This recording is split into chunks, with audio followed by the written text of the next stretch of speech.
Welcome to Tritiyo Matra. Corruption has been a persistent issue in Bangladesh for decades. Bangladesh has regularly ranked among the world's most corrupt countries by all major rating organizations. According to Transparency International 2020 Corruption Perception Index (CPI), South Asian nations rank between 86th in the case of India and 146th, that is Bangladesh, Sri Lanka, Nepal and Pakistan are respectively 94th, 170th, 124th. Even the US, that ranks at 25th, which is still quite better than South Asia, has fallen to its worst level in decades to a 0.6 drop in score. We do not need to talk about the obvious corruption exists. It is an obvious challenge and it erodes democracy and weakness institutions of accountability, particularly bottom-up accountability. According to US President Biden's official statement for the Democracy Summit, all democracies, including the United States, face challenges in regards to corruption. At the summit, it is stated that the US government will announce new actions and commitments in areas such as bolstering free and independent media, fighting corruption, defending free and fair elections, strengthening civic capacity, advancing the civic and political leadership of women, girls, and marginalized community members, and harnessing technology for democratic renewal. However, it is important to note that Bangladesh was not invited to attend the summit. Does this mean that these commitments will not extend to small, struggling democracies such as Bangladesh? Today's episode, which is the third in a series of 4 shows structured around the themes of upcoming Virtual Democracy Summit, will attempt at exploring these pertinent issues in the context of South Asia and Bangladesh. Today's theme is fighting against corruption. To discuss which, I have 3 eminent guests with me. Mr. Frank Brown, he is the director of the Anti-Corruption and Governance Center at the Center for International Private Enterprise (CIPE). New Age editor Mr. Nurul Kabir, and Dr. Badiul Majumder, an economist and secretary, Citizens for Good Governance, SHUJAN. Welcome to the show. My first question is for all 3 panelists. According to Transparency International 2020 Corruption Perception Index (CPI), South Asian nations rank between 86th in the case of India, score 40, and 146th, that is Bangladesh, score 26. Sri Lanka scored 38, Nepal scored 33, and Pakistan scored 31, are respectively 94th, 117th, and 124th. Even the US, that ranks at 25th, scored 67, that's quite better than South Asia, has fallen to its worst level in almost a decade through a 6-point drop in score. So we do not need to talk about the obvious. Corruption exists. It is an obvious challenge and it erodes democracy and weakness institution of accountability, particularly bottom-up accountability. But what do you think, Mr. Nurul Kabir and Dr. Majumder, why is South Asia performing so poorly? And Mr. Frank, what factors are driving the drop in US score in the past decade? I'll come to you, Mr. Nurul Kabir, first, then to Dr. Majumder, and last to Frank. Well, thank you, Mr. Jullo. Corruption is directly related to the power issue, and the quality of governance and democratic accountability or lack of it is the source of corruption. In a 19th century statement, a British politician called Lord Acton said, and so powerfully said, that corruption, that power tends to corrupt, and absolute power corrupts absolutely. Then in the next century, in the 1960s, an American novelist, Nobel laureate novelist Steinbeck observed that it's not only the power, even the fear of losing power causes political corruption. And now, before I go to other states of South Asia, if we come to Bangladesh, both the phenomena is there. One is Bangladesh has become an authoritarian state with the last good elections nobody can even remember, and people at different levels are thinking of launching movements for restoration of the voting rights. From the center to the peripheral level, no elections are acceptable to any rational minds. Now, with most of the opposition parties and groups and social and cultural groups even are facing different kinds of harassments as and when they take to the street, or even under different repressive laws legally harassed for dissenting views. Under such a situation, what grows most is corruption, and all the indications are there that what in my friend and brother Majumder will be in a better position to explain it. What we have is we don't have even a sound growth of egalitarian capitalism. We have what is the economists called is a crony capitalism. So the state, the political managers, big business, and particularly after the last general elections, which were being held in collaboration with the bureaucracy, it has become a crony capitalism under which all the criminal offences in the economy are being orchestrated by political authorities, big businesses and bureaucracy. So, under such an arrangement, without any democratic accountability and without any pressure from the opposition political groups and people, and more importantly people at large, this will continue to grow, and we will lose our honor in the community of states by not being considered a democracy on the one hand and fair economy on the other. Dr. Majumder. Thank you. Corruption is widespread, is endemic in this country, and I think it's getting worse. And the statistics you quoted from the Transparency International, I don't think it fully reflects the extent of corruption in this country. In fact, we are much worse than any of our southeastern, our neighbors. So, what is corruption? Corruption is use of power to profit yourself, benefit yourself, or help others benefit.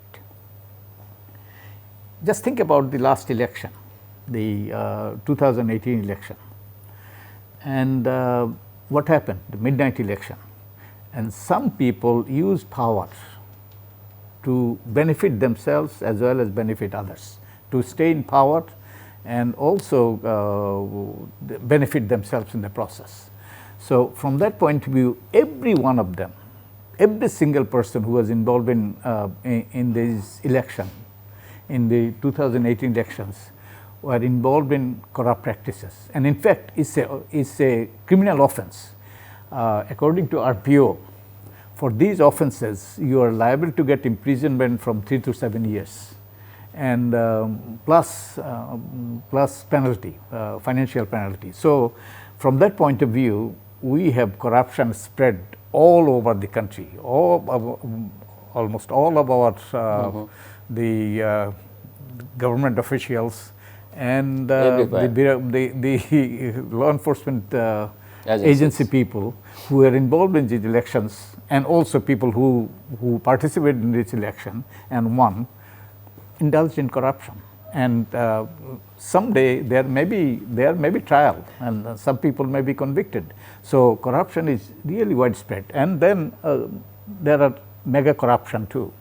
Mega corruption takes place through a sort of an alliance and nexus of bureaucrats, politicians, and the business people, and this is huge corruption. And the worst part of this corruption is that the people siphon up money from here and take money abroad, and we do not benefit from that, the money they accumulate through corruption. And in fact, this is even worse than the colonial rule. In colonial days, the colonial powers looted and plundered, and they took their money abroad. And our looters and plunderers and get these resources, ill-gotten resources, and take abroad, and we do not get benefit. But a large part of these resources are borrowed in the name of the people, and people are obligated to pay back. So this type of corruption are worse, or our corrupt plunderers and looters are worse than the even colonial rulers. So I submit that our situation is even worse than any of the countries, neighboring countries, and it's not getting better. The index shows that actually. Yeah. Mr. Frank Brown. Hi. So I think your question regarding the position of the United States on the Corruption Perceptions Index is a very good one, and I think it's one that troubles Americans generally. And it's interesting to hear the previous guest talk about the situation in Bangladesh, because that in some way mirrors the sense of unease and frustration and discomfort in the United States around corruption issues. And what I mean by that is that I think there's an increasing frustration and anger over the sense that the system in the United States is rigged in a way that very, very few people are able to take advantage of the majority of people in economic terms, and that it's not a fair or just system. And in some ways, this realization, which is typically labeled corruption, is far less sophisticated than it is in countries like your own, or in some of the countries I work in elsewhere in the world, places like Ukraine and Indonesia, Malaysia, and various countries in Africa. So the United States in that way is somewhat, it's awakening to how corruption works and how our system needs to be revitalized and seriously examined to eliminate what people perceive to be corruption. And in some ways that process has started, because you see among our lawmakers in our parliament on Capitol Hill, one of the few things that the two parties can agree on is the need for anti-corruption legislation. So, and there have been some big moves made forward in that direction. So I'm specifically thinking of the issue of beneficial ownership transparency. In other words, it's a law that requires companies to disclose who actually owns them. So it's much more difficult to hide the true owners of companies and therefore launder money and hide assets overseas. So legislatively and in terms of policy, we can see progress being made, much as it was made after the huge political scandal in the 1970s, the Watergate scandal. But I think overall, the United States is still coming to terms with the degree that corruption has distorted our system and is resulting in all sorts of injustices, whether they're social injustices or economic injustices. And in that way, we're just sort of waking up when other parts of the world are fully awake and really using a more sophisticated approach to fighting corruption. Mr. Nurul Kabir, can you please help our viewers understand the relationship between democracy and corruption? There are numerous resources that suggest that democracy and democratic institutions can reduce the risk of corruption. Do you think this is accurate, and if yes, is this true across the board, or do countries' socio-cultural dynamics and political incentive mechanisms affect the relationship between democracy and reduced risk of corruption? Well, corruption is by definition was what Mr. Majumder has said, using the office entrusted by people for parties and personal benefits. But corruption has also different other dimensions as well. So corruption is a moral issue too.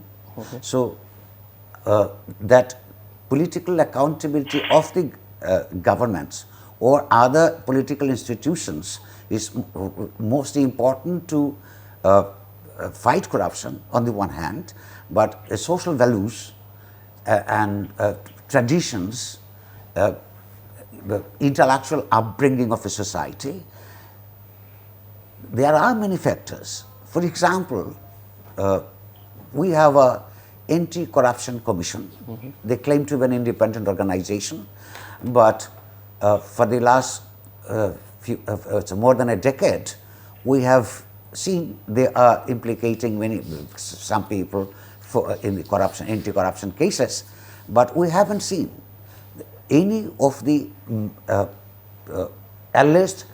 allegedly corrupt people, or the perception-wise whom the whole society knows who are the corrupt ones, who are plundering the money, and they have not, the commission has not implicated anyone belonging to the ruling quarters.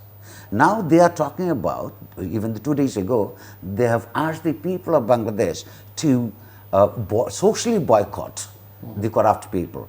I mean, this is one of the funniest things. A law enforcing agency or the watchdog, they are not they are not enforcing the law against the powerful people and the powerless poor, who are the major victims of the state corruption, as well as the corruption committed by the politically powerful people.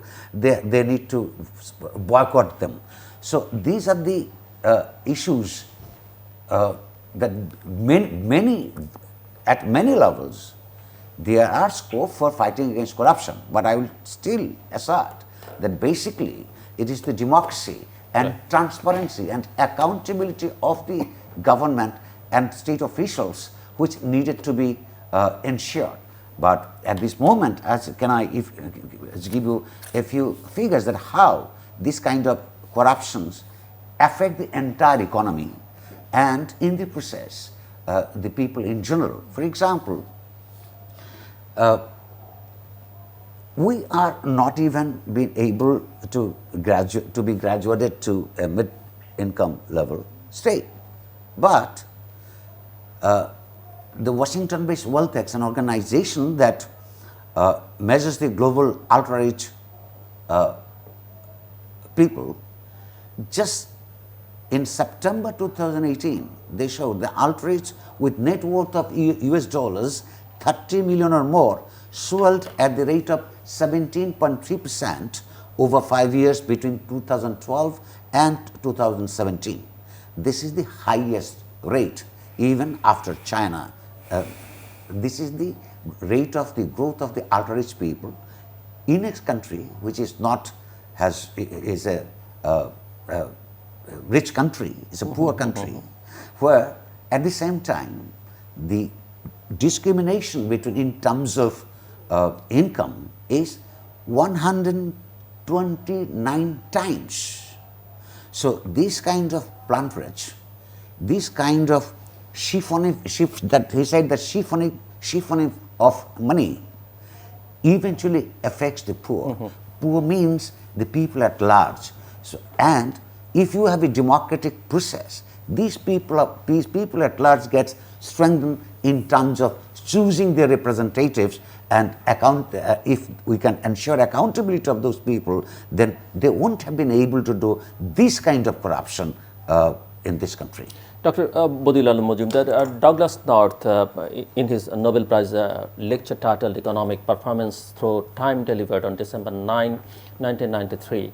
Incidentally, the day the Summit for Democracy also begins 28 years later, states that institutions define the incentive structure of societies and specifically economies. I'm wondering, what are your thoughts on the new institutional economics of Douglas North and its relationship with anti-corruption? Can institutions redefine incentive structure of South Asian societies, politics and economies in a way that helps support anti-corruption efforts? Sure, institutions are critically important. And if you look at this elections that is going on now, union presidential elections, and this violence, and these elected unopposed, why? Because the politics is supposed to be for public service, But if politics is not for public service, for personal gains, and you get elected positions or party positions and get patronage, illegal gratification, and also you can do illegal things and get away with it. So that if that is the incentive for being in politics, then you will try to eliminate the rivals, and that's what is happening. So what is happening? If it is not for public service, it is for your personal gain, then you will never relinquish power, and there will not be any free and fair election. In fact, you will destroy all the institutions, so you can stay in power.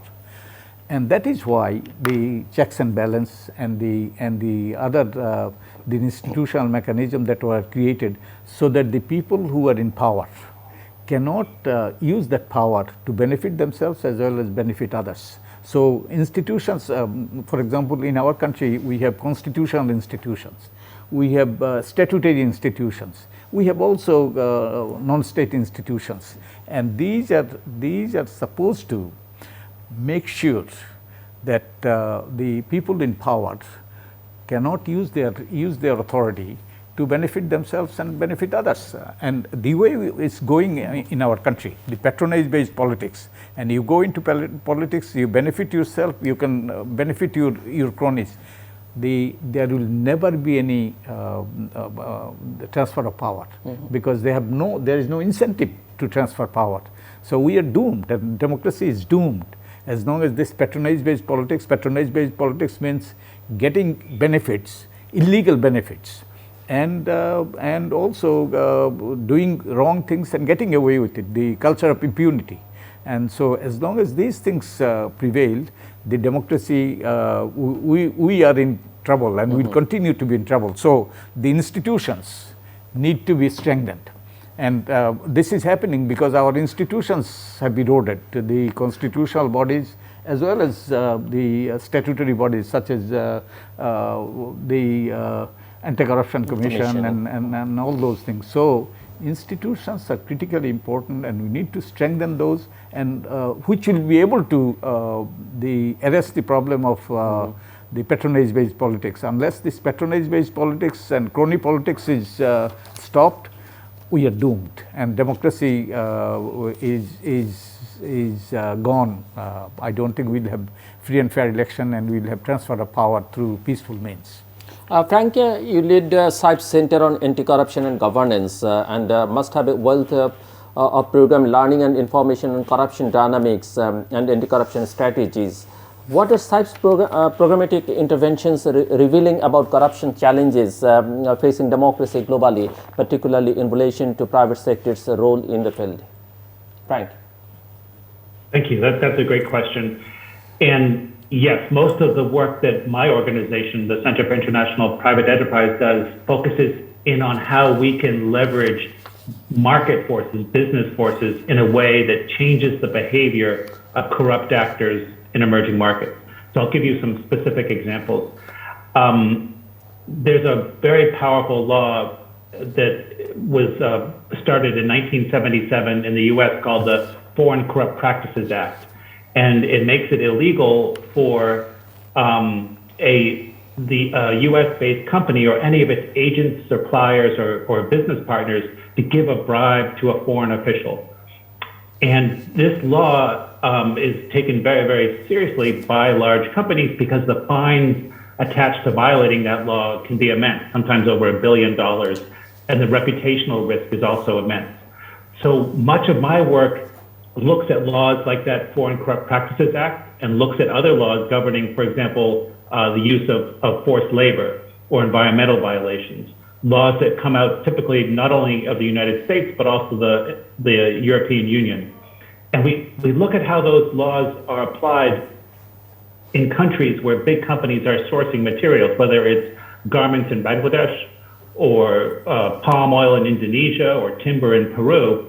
We look at how that sourcing occurs, and we work with the big companies sourcing their materials from those countries, and we say, if you want to reduce your risk, if you want to reduce the likelihood that you'll be prosecuted and have to pay these big fines, we will help you on the ground to change the behavior of your partners, your business partners, so they are giving less bribes to government officials.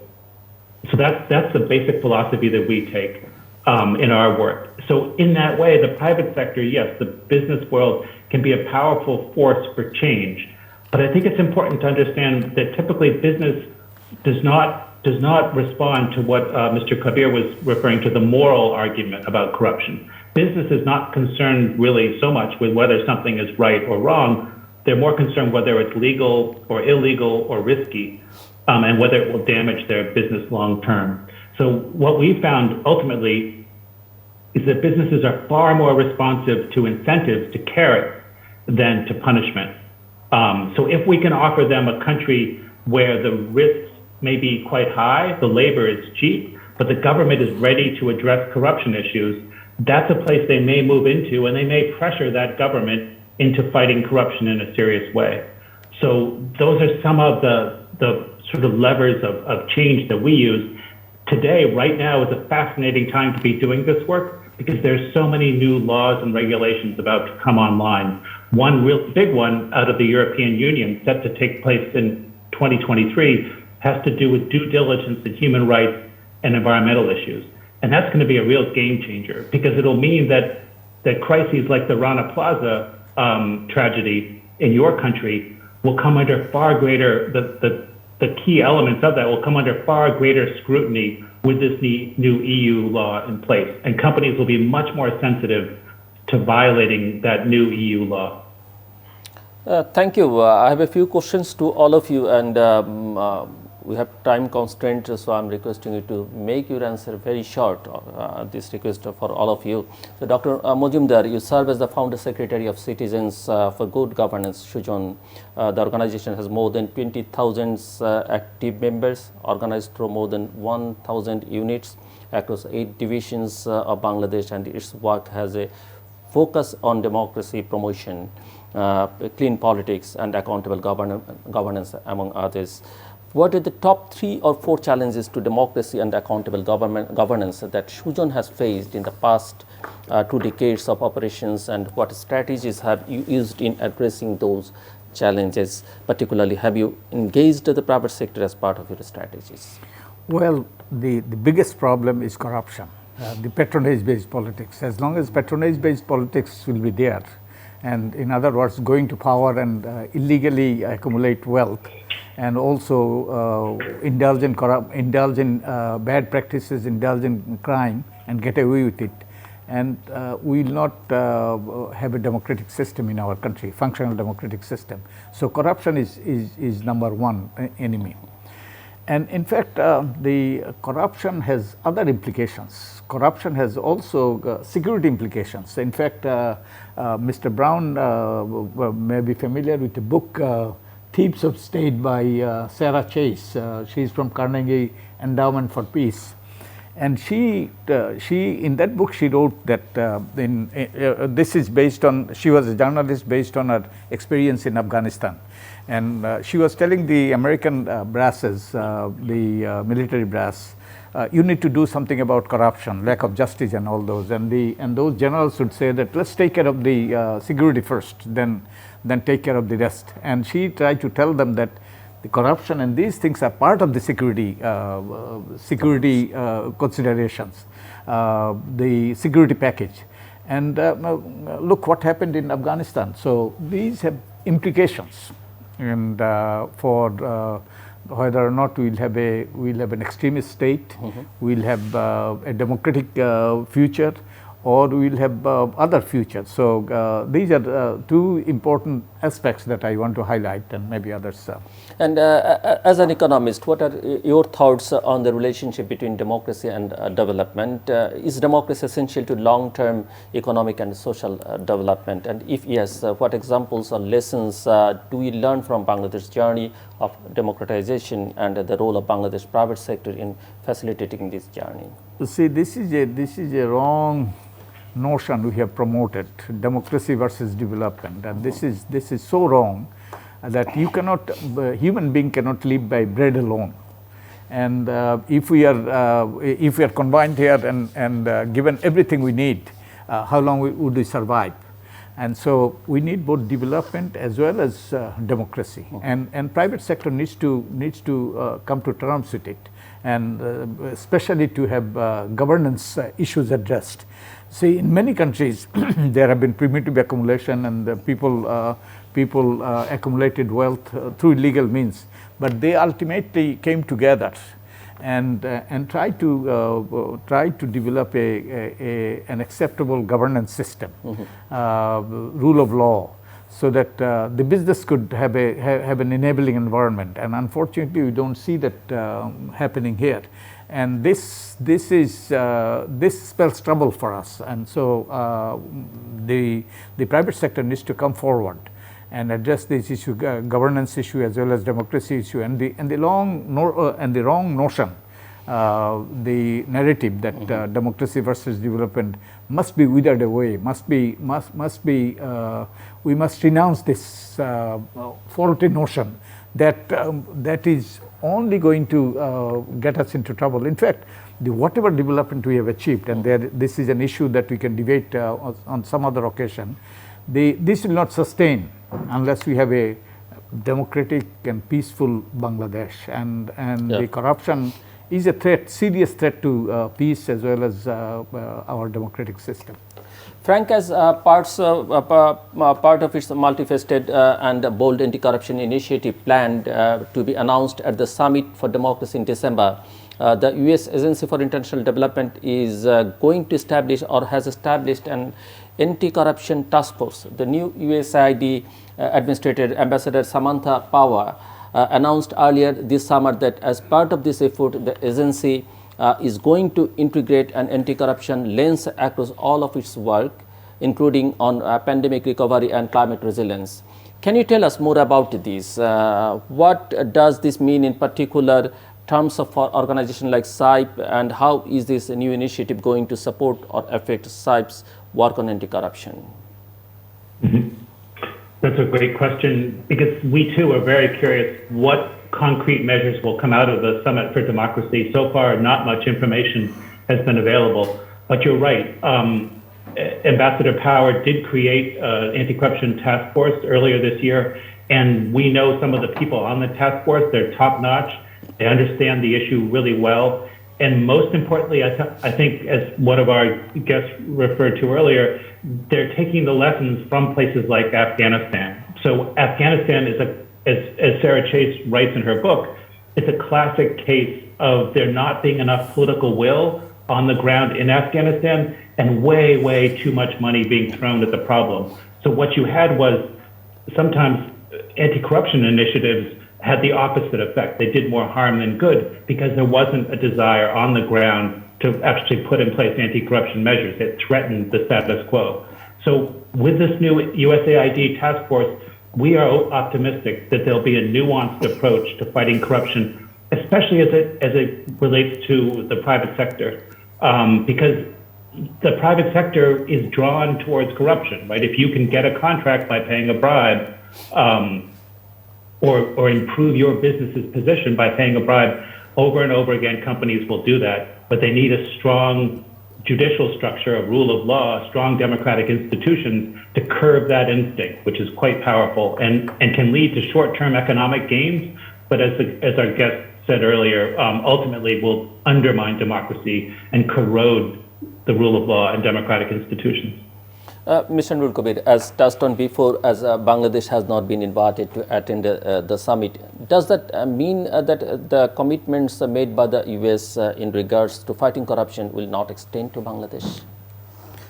Well, the Americans will be in a better position to say that, but that United States, I don't think that the United States choices for picking up countries is always very rational, because in the long history of United States foreign policy practices, we have seen they have patronized and sponsored many authoritarian states on the one hand, and on the other, we have also seen that, of course, they have helped in different countries of different regions to help develop democracy on the other. But had I been in a position to choose or not to choose, or all of us, how could we, with the present regime running the affairs of Bangladesh, can be picked up as a democratic state? So I don't blame them that they couldn't pick it up, and we can feel ashamed for that as a citizen.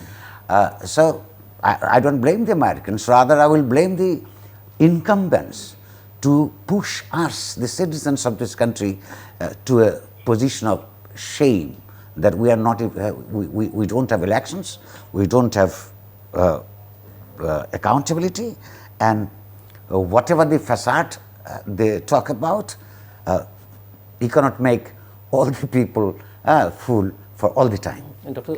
Well, just 30 seconds. see, it seems that Americans have given up on our future, democratic future, but we cannot afford to give it up, and for the sake of our future generation. So this is a wake-up call, in my view. This is a wake-up call for our policymakers, people in power, as well as the citizens. So we need to wake up and do our things so that we have a better future, a democratic future. Mr. Kabir, what role can members of the media and civil society play in tackling the issue of corruption? Well, you see, the most important thing is to communicate to the people that any kind of corruption, I'm not talking about the petty corruptions, because if the governors of a country are corrupt, this will have some impact in the society. That the grand corruptions eventually affects adversely the people in general. This is most important for the media to communicate, of course not in English, in Bangla languages. For example, this is important to say that more than half a dozen banks was on the brink of collapse and bankruptcy 2 years ago. And why those banks were being collapsed? Because in a country of 180 million people, less than 500,000 people took loans and they didn't give them back. And they were directly or indirectly connected to the power. And all these scandalous, most scandalous area of corruption in this country at the moment are power sectors and construction sectors. This has been proved and written and spoken by many, that when we construct in this country, Bangladesh government construct a road, say the construction cost is double and triple than the construction even in South Asia, which is not a haven for anti-corruption measures. Or the power sector, we don't need anymore any electricity generation because we don't have adequate what is it called, the transmission capacity, whereas we are continuing to give license to one after another, what is it called, quick rental power plants, because this is one of the areas that people can plunder state money. So these affects eventually not only eventually the larger sections of the society. Until and unless we can generate awareness about these dangerous effects on the people of corruptions, and through democratic process, political process, we can empower the people to impose on the government some accountabilities. We have really no bright future. Mr. Frank, how can be possible to introduce accountability and transparency in a flawed democracy such as Bangladesh? well, that I don't know, to be honest. I mean, so if I had the answer to that question, I would, have a much higher position than I do right now. But I will say that there are academics doing very, very good work in this area where they try to capture what works and doesn't work. So this academic, Alina Mangiu-Pipidi, is based in Germany. She's from Romania. She has firsthand experience fighting corruption herself as a student activist, and now she studies it. And she has a series of case studies in this book that capture why in countries like Georgia and Estonia, for example, they've been able to successfully fight corruption. It's very complicated. It requires a lot of different factors to come into play at once. It requires support from the business community, from the international community, and above all, for there to be political will within the country itself. Two things just to pick up on what my co-guest said. I think young people are super, super important because in my experience, I lived in Russia for a long time working as a journalist. Young people, they're paying bribes to take exams. They're paying bribes to try to get their first jobs. They look ahead at a 30, 40-year career, and it's constrained and stopped by corruption. They're tremendously frustrated, and they're ready to take to the streets and protest and take concrete action. When they get a little older and they have families, all sorts of social ties, they're much less likely to take that risk. So young people are essential to reform. And the other piece of this is the media. So as one of my co-guests said about grand corruption, this grand corruption is intricate, it's subtle, it's complicated, it's hard to describe, and people have a difficult time understanding what it is. So it's up to the media to create a compelling narrative, to tell a story about how grand corruption means that the local hospital is not being built, or grand corruption means that your child's class has 50 students in it when it should have 25. So the media and journalists and a free, independent media are absolutely essential to bringing about change. And Frank, are there any historic examples of policy changes anywhere in the world that have managed to curb the effects of corruption in a democracy? Excuse me. Yes. I mean, so government procurement, making it transparent, making it open to all is an incredibly important step. So I think that's a step that took place over 100 years ago in the United States and other Western democracies and went a huge way to fighting corruption. Just transparency overall, enforced transparency and accountability are the centerpieces of reform. Dr. Majumder and Mr. Nurul Kabir, what are the most important steps that need to be taken to ensure that there is a bottom-up demand for fighting against corruption from the private sector and the general population of Bangladesh? Dr. Majumder first. Well, you asked me the question, the three things, and I talked about one, the corruption. The other is voice, the ability to speak, ability to mobilize, and that is under serious threat. So unless we are allowed to speak and we are allowed to protest, we are allowed to organize protests, and we will not be able to change this system. So the other thing that needs to happen is that the right to speak, and unless that is allowed, we won't be able to mobilize the people. So we need to mobilize the young people, and they are our future. And so we need to make sure that we have that Bakshadinata, the freedom of expression, freedom of speech, and freedom of thinking, and freedom of, and the other is rule of law. And unless there is rule of law, and business people should really fight for it, for their own sake, for their own business interest, and we'll be doomed. So the other thing is needed, that everybody should be equal in the eye of law, and everybody should be treated equally. And so we need to have rule of law to be able to ensure that people can speak out, people can protest, people can say things, and if they are unjustly prosecuted or unjustly taken to task, they can go to the court and get justice. So these are the other things that are the big challenges in this country, and we need to address those to be able to really do something concrete and meaningful against corruption. Mr. Nurul Kabir.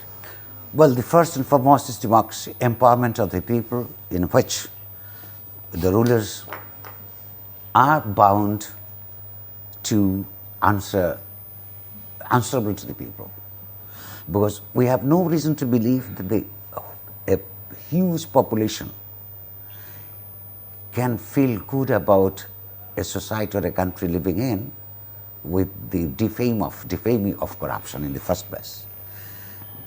And we have no reason to believe that pervasive corruption does not help people at large.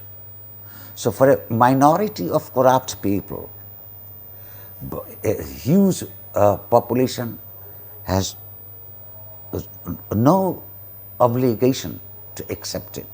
To put that, what he has said is to protest against it, to organize people against corruption, to seek accountability of the institutions.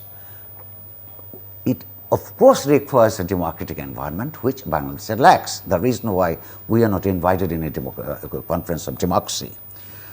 And this is important to propagate, as you said, of the media too, that most patriotic responsibility of a citizen is to stand face to face with the corruption in government, to stand against autocracy.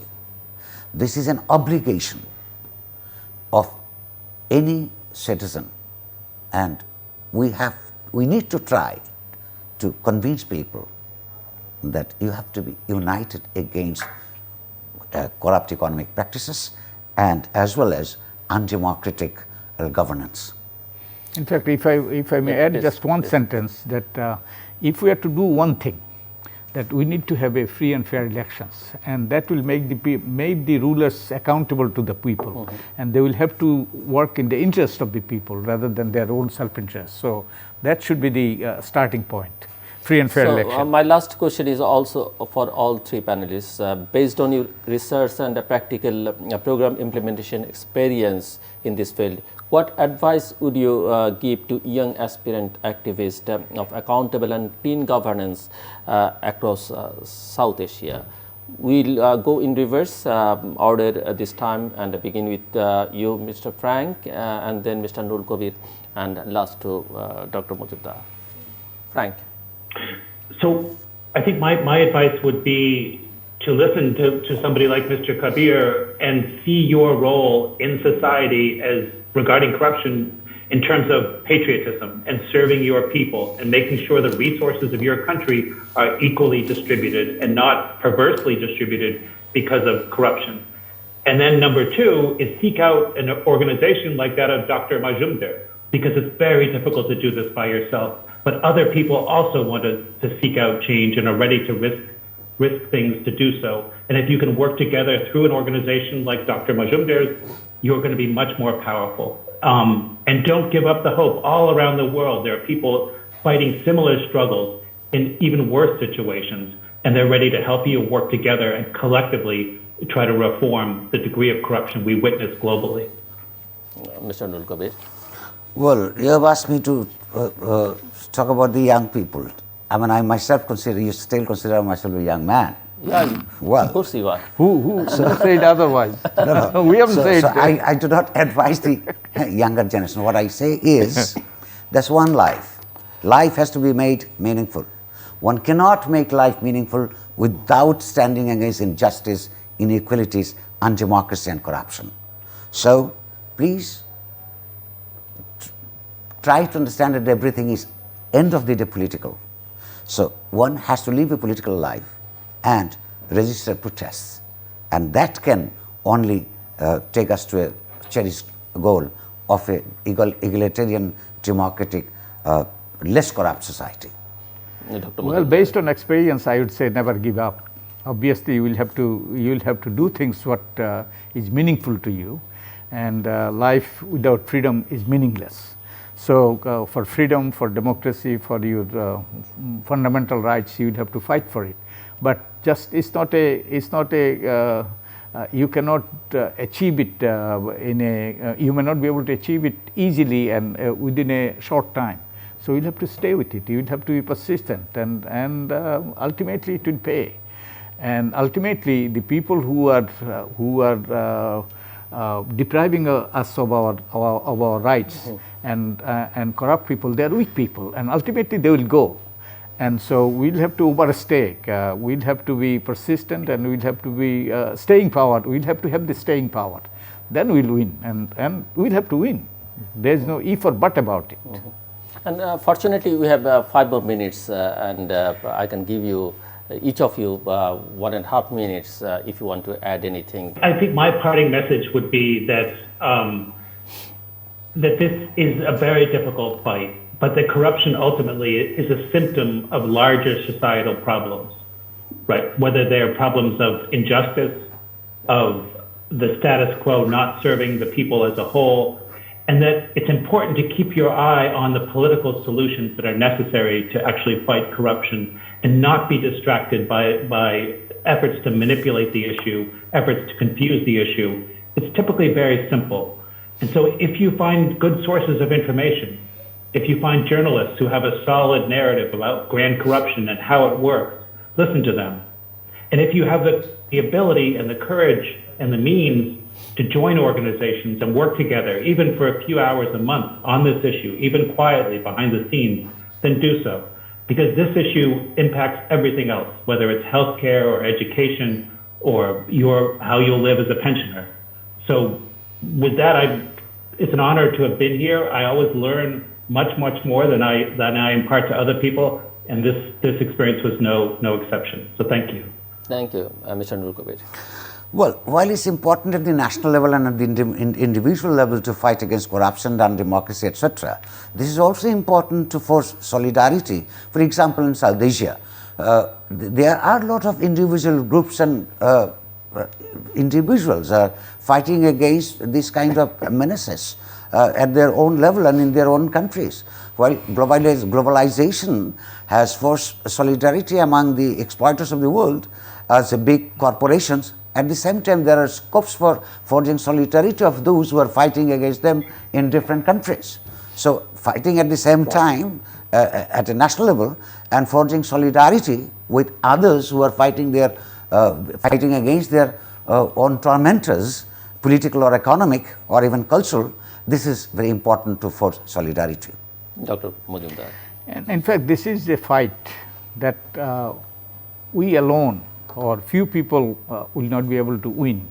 So we'll have to work together, and we'll have to bring home the realization we are in it together, and this will affect not only us but also our future generations. So we'll have to individually as well as collectively, most importantly collectively, face this menace and try to do something about it. And in fact, to quote Winston Churchill, we'll have to fight them in the air, we'll have to fight them on the ground, we'll have to fight them under the water, we'll have to fight them everywhere. Yeah. So unless this is an all-out effort, and both individual as well as collectively, especially collective, then we'll have a tough time reaching there. So I think we need to get organized. We need to work together. We need to extend support and hands to others. So that it's a collective mission to end corruption and have a democratic future. And without ending corruption, we will not have a democratic future, because as long as people, as I said, that as long as people will benefit from being in power, they will never relinquish power, and we will never have election. All our institutions will be destroyed, and that is what has happened. So corruption is really serious and most important issue. I think there is a very interesting dialectical relation between democracy and corruption, in the sense that while he is absolutely right when says that without corruption you cannot have democracy, but at the same time without democracy you cannot have corruption arrested. Yeah. So the goal is very simple. The majority of the people are the victims of corruption. Let's try to force unity and try to make the life of the minority of the minority corrupt people difficult. Thank you. Mr. Frank Brown, Mr. Nurul Kabir, Dr. Badiul Majumder, thank you very much. Thanks for your time and thoughts. On December 9 and 10, 2022, President Biden will host the first of two summits for democracy, which will bring together leaders from government, civil society, and the private sector to set forth an affirmative agenda for democratic renewal and to tackle the greatest threats faced by democracies today through collective action. Defending against authoritarianism, advancing respect for human rights, and addressing and fighting corruption are the three main tracks the summit wants to engage in Biden's goal of strengthening all democracies worldwide. However, issues as announced as these are not something that can be solved with boilerplate multilateral actions such as tax cuts and foreign aid. Corruption in particular is an issue that requires very deep understanding of underlying causes. Realistically, one cannot expect a robust solution to combating corruption to be born in the dialogue at a virtual summit. But perhaps simply keeping the issue on the table will prove sufficient enough to enable global cooperation among concerned stakeholders to start digging deeper into the issue. Thank you, viewers. Thank you so much. Good luck and good night.